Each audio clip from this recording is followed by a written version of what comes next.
ఆవు అంచుల దాకా వెళ్లి ఎలా బతికారు? మీ మెదడు చేసే మ్యాజిక్ మీకు తెలుసా?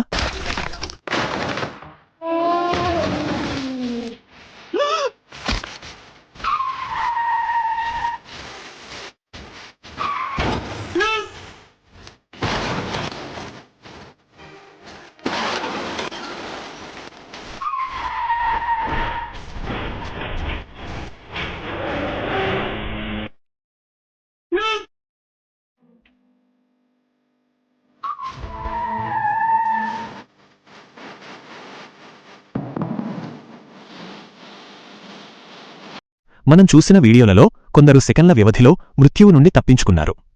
అసలు ఆ కొన్ని సెకన్లలో ఏం జరుగుతుంది? మన కళ్ళు ప్రమాదాన్ని చూడకముందే మన శరీరం ఎలా స్పందిస్తుంది? దీని వెనుక ఉన్న అసలు సీక్రెట్ మన మెదడు. 1. అమైగ్డలా, మన శరీరంలోని అలారం. వీడియోలో ఒక వ్యక్తి గోడ కూలిపోయే ముందే అక్కడి నుండి దూకడం మీరు గమనించే ఉంటారు. మన మెదడులోని అమిగ్డలా అనే భాగం ఒక సెక్యూరిటీ గార్డులా పనిచేస్తుంది. ఏదైనా ప్రమాదాన్ని గమనించిన వెంటనే అది ఆలోచించే సమయం కూడా ఇవ్వకుండా మన శరీరాన్ని ఫైట్ ఆర్ ఫ్లైట్, పోరాడు లేదా పారిపో మోడ్లోకి నెట్టేస్తుంది. అందుకే మనం ఆలోచించే లోపే మన కాళ్ళు మనల్ని అక్కడి నుండి తప్పిస్తాయి. 2. రిఫ్లెక్స్ యాక్షన్, కంప్యూటర్ కంటే వేగంగా. రోడ్డు ప్రమాదాల్లో డ్రైవర్లు స్టీరింగ్ను అకస్మాత్తుగా తిప్పడం లేదా బ్రేక్ వేయడం వంటివి సెకనులో 100వ వంతు కాలంలో జరుగుతాయి. మెదడు నుండి వచ్చే ఈ విద్యుత్ సంకేతాలు గంటకు 268 మైళ్ల వేగంతో ప్రయాణించి మన కండరాలను అప్రమత్తం చేస్తాయి. ఆ వేగమే మనల్ని మృత్యుంజయులుగా మారుస్తుంది. 3. ఏకాగ్రత దెబ్బతింటే ఆపద తప్పదు. మరో వీడియోలో చూసినట్లు వర్షంలో జారిపడటం లేదా పాలు కింద పడేసుకోవడం వెనుక కారణం. ఆ సమయంలో మన మెదడులోని ఫ్రంటల్ లోబ్ ఏకాగ్రతను కోల్పోవడం. మన దృష్టి ఫోటోల మీదో లేదా వేరే ఆలోచనల మీదో ఉన్నప్పుడు మెదడు పంపే సంకేతాలు ఆలస్యమవుతాయి. ఫలితం చిన్నపాటి ప్రమాదం. ఆశ్చర్యకరమైన లింక్. నుదుటి రాత మరియు మెదడు. మనం నుదుటి రాత అని దేన్నైతే అంటామో సైన్స్ పరంగా అది మన మెదడు యొక్క అద్భుతమైన ప్రతిస్పందన, క్విక్ రెస్పాన్స్. నిర్ణయం. ప్రమాదం జరిగినప్పుడు మన మెదడు తీసుకునే వేగవంతమైన నిర్ణయమే మనల్ని బతికిస్తుంది. ముగింపు. మన మెదడు ఎంత పవర్ఫుల్ అంటే అది మనల్ని కాపాడటానికి నిరంతరం శ్రమిస్తూనే ఉంటుంది. కాని మనం దానికి ఏకాగ్రత అనే తోడుని ఇస్తే ఇలాంటి ప్రమాదాల నుండి సులభంగా బయటపడవచ్చు. కాబట్టి మెదడు చెప్పే మాట విందాం, అప్రమత్తంగా ఉందాం. DN 24/7 special note. కొత్త విషయాలను నేర్చుకోండి. Keep learning. మెదడు ఒక కండరం లాంటిది. దానికి ఎంత పని చెబితే అంత చురుగ్గా మారుతుంది. ఏదైనా కొత్త భాష నేర్చుకోవడం వల్ల మెదడులోని నాడీ వ్యవస్థ బలపడుతుంది. వాయిద్య పరికరాలు, సంగీతం నేర్చుకోవడం వల్ల మెదడులోని వివిధ భాగాలు ఏకకాలంలో పనిచేస్తాయి. 2. మెదడుకు పదును పెట్టే ఆటలు, బ్రెయిన్ గేమ్స్.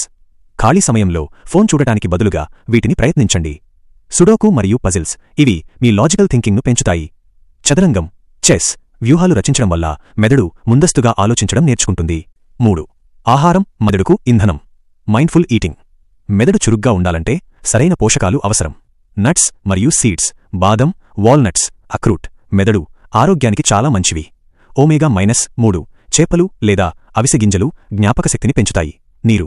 మెదడులో 75% నీరే ఉంటుంది, కాబట్టి డీహైడ్రేషన్ కాకుండా చూసుకోండి. 4. వ్యాయామం మరియు ధ్యానం, ఫిజికల్ మరియు మెంటల్ ఫిట్నెస్. నడక, పరుగు. వ్యాయామం వల్ల మెదడుకు రక్త ప్రసరణ పెరిగి కొత్త కణాలు పుట్టడానికి సహాయపడుతుంది. ధ్యానం, మెడిటేషన్. రోజుకు 10 నిమిషాల ధ్యానం మీ ఏకాగ్రతను, ఫోకస్ అద్భుతంగా పెంచుతుంది. 5. నాణ్యమైన నిద్ర, క్వాలిటీ స్లీప్. మెదడు తాను సేకరించిన సమాచారాన్ని భద్రపరుచుకోవడానికి మెమరీ కన్సాలిడేషన్, నిద్ర చాలా అవసరం. రోజుకు 7 నుండి 8 గంటల నిద్ర తప్పనిసరి. నిద్ర లేకపోతే మెదడు మొద్దుబారిపోతుంది. DN 24/7 quick tip, non dominant hand practice. మీరు కుడిచేతి వాటం వారైతే అప్పుడప్పుడు ఎడమ చేతితో బ్రష్ చేయడం లేదా రాయడం ప్రయత్నించండి. ఇలా చేయడం వల్ల మెదడులో కొత్త కనెక్షన్స్ ఏర్పడి అది మరింత చురుగ్గా మారుతుంది. మీ మెదడు పవర్ ఎంతో నిరూపించుకోండి. మిత్రులారా, ఇప్పటివరకు మీరు ఈ వీడియోలోని ఆశ్చర్యకరమైన ఇన్సిడెంట్స్ చూశారు కదా? ఇప్పుడు మీ మెదడుకు ఒక చిన్న పరీక్ష, టాస్క్.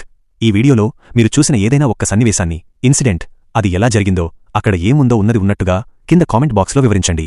కండిషన్: ఒక్కసారి వీడియో చూశాక మళ్లీ వెనక్కి వెళ్లి ఆ వీడియోను చూడకూడదు. కేవలం మీ జ్ఞాపకశక్తితోనే సమాధానం రాయాలి. చూద్దాం ఎవరి మెదడు ఎంత షార్ప్గా ఉందో, ఎవరి అబ్జర్వేషన్ పవర్ ఎంత బాగుందో. వెంటనే కామెంట్ చేయండి.